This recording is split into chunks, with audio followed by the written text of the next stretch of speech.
Film की शुरुआत होती है शांत सुबह से। एलिस की नींद तब खुलती है जब उसका बेटा जेन उसके बिस्तर पर आ जाता है। वह उससे कहता है कि वह उसके साथ स्विमिंग पूल में डाइविंग करने जाना चाहता है, लेकिन एलिस उसे याद दिलाती है कि उसे काम पर जाना है और जेन को किंडरगार्टन जाना है। उसी पल एलिस जोरदार गड़गड़ाहट सुनती है और खिड़की के पास जाके बाहर देखती है।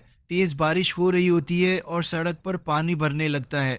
लेकिन एलिस को लगता है कि हालात अभी इतने खराब नहीं हैं कि वह अपनी रोजमर्रा की दिनचर्या बदले। वो नाश्ता बनाना शुरू करती है और जीन की शरारतों से जूझती है। तभी उसकी माँ फोन करती है और हालात पूछती है, लेकिन एलिस उसे भरोसा दिलाती है कि सब ठीक रहेगा। खाना बनाते समय एलिस को पानी के बहने जैसी अजीब आवाज सुनाई देती है। वह सोचती है कि शायद बाथरूम से आ रही हो, एक तेज। लेकिन जब वह पीछे मुड़ती है तो देखती है कि पूरे फर्श पर पानी फैल चुका है। शहर में इतनी बाढ़ आ चुकी होती है कि पानी उसकी अपार्टमेंट की खिड़की तक पहुंच जाता है। मैनेजमेंट ऑफिस से घोषणा होती है कि 7 इमारतों में पानी दूसरी मंजिल तक और 3 इमारतों में तीसरी मंजिल तक पहुंच चुका है। सभी प्रभावित लोगों को जाने का आदेश दिया जाता है, लेकिन लिफ्टें बंद होती है। जेन जोर जोर से बोलता है और खेलने की जिद करता है, जिससे एलिस का सब्र टूट जाता है। वह उसे टेबल पर बैठा देती है और डांटती है। फिर जरूरी सामान पैक करने लगती है। पानी अब उसके पैरों तक पहुंच जाता है। तभी एलिस को अपनी कंपनी के सुरक्षा एजेंट जेसन कोल का फोन आता है। वह बताता है कि वह समय बर्बाद ना करे, बस जेन के साथ ऊपर चली जाए। अचानक कॉल कट जाती है और इमारत की बिजली चली जाती है। एलिस जल्दी से जेन की दवाइयों के लिए एक छोटा बैग उठाती है और उसे ढूंढने लगती है। जेन डर के मारे अलमारी में छिपा होता है। एलिस उससे माफी मांगती है और पीठ पर बैठाने का वादा करके उसे बाहर लाती हैं। बाहर निकलते समय वे देखते हैं कि पड़ोसी सूट के लेकर भाग रहे हैं। गलियारे में दौड़ती है, लेकिन सीढ़ियों के पास भारी भीड़ रास्ता रोक लेती है। वह दूसरी तरफ दौड़ती है और देखती है कि आसपास की सभी इमारतों में यही हाल है। अंततः वह इमरजेंसी सीढ़ियों तक पहुंचती है और ऊपर चढ़ने लगती है। जेन पानी में तैरते लोगों को देखकर उत्साहित हो जाता है, तो एलिस उसे शांत रखने के लिए गाना गाने लगती है।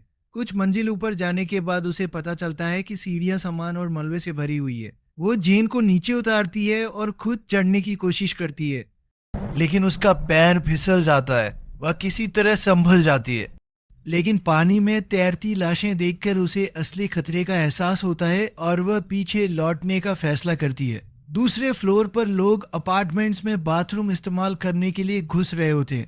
तभी एलिस अपना नाम सुनती है और देखती है कि जेसन कोल उसे ढूंढ रहा है। वो उसकी ओर दौड़ना चाहती है, लेकिन तभी देखती है कि जेन भीड़ के साथ एक अपार्टमेंट में चला गया है। उसी पल खिड़की के बाहर से एक विशाल लहर आती हुई दिखती है। यह दृश्य एलिस को उस दर्दनाक हादसे की याद दिलाता है जब वो अपने पति डैनियल के साथ कार में पानी के नीचे फंस गई थी। लहर खिड़की तोड़ देती है और अपार्टमेंट में पानी भर जाता है और वो उसे पकड़ने की कोशिश करती है, लेकिन बैग बह जाता है।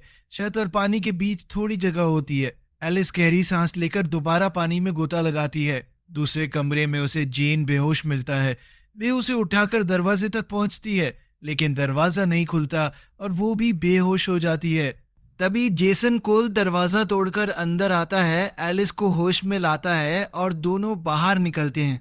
जेसन सीपीआर देकर जेन को बचा लेता है। जेन रोते हुए अपनी माँ से लिपट जाता है। जेसन वीडियो बनाकर कंपनी को रिपोर्ट भेजता है कि उनकी लीड रिसर्चर सुरक्षित है। आगे बढ़ते हुए जेन बताता है कि पानी उसे उस दिन की याद दिलाता है जब उसके पिता डैनियल कार में डूब गए थे। जेसन बताता है कि कंपनी का हेलीकॉप्टर आ रहा है।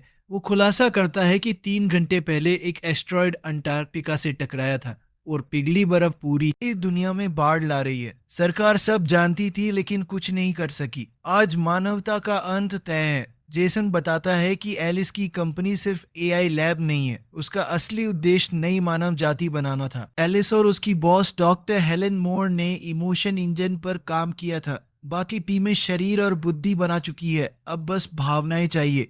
बातचीत के बीच जेन को टॉयलेट जाना होता है, तो वे पास के एक अपार्टमेंट में चले जाते हैं। एलिस जेसन कोल का फोन लेकर अपनी माँ को कॉल करती है और उससे कहती है कि वे उससे बहुत प्यार करती है। तभी दीवारों के अंदर से अजीब आवाजें आने लगती है और अचानक गैस पाइप फट जाता है। पूरे अपार्टमेंट में आग फैलने लगती है। भागते समय एलिस जेन को जेसन कोल को सौंपने की कोशिश करती है, लेकिन उसका संतुलन बिगड़ जाता है और वो पानी में गिर जाती है। वो डूब जाती है, लेकिन किसी तरह बच निकलती है। तभी उसे एक बच्चे जीसो की आवाज सुनाई देती है, जो लिफ्ट में फंसा होता है। कई कोशिशों के बावजूद एलिस उसे बचा नहीं पाती। बाद में एलिस को पता चलता है कि कंपनी जेन को अपने साथ ले जाना चाहती है। उसे बताया जाता है कि जेन का कोड नाम न्यूमन 77 है। अंत में जेन को उसे छीन लिया जाता है और उसकी यादों से डेटा निकाल लिया जाता है। पूरी दुनिया पूरी तरह तबाह हो जाती है। वैज्ञानिकों को लेकर रॉकेट पृथ्वी से उड़ान भर लेते हैं।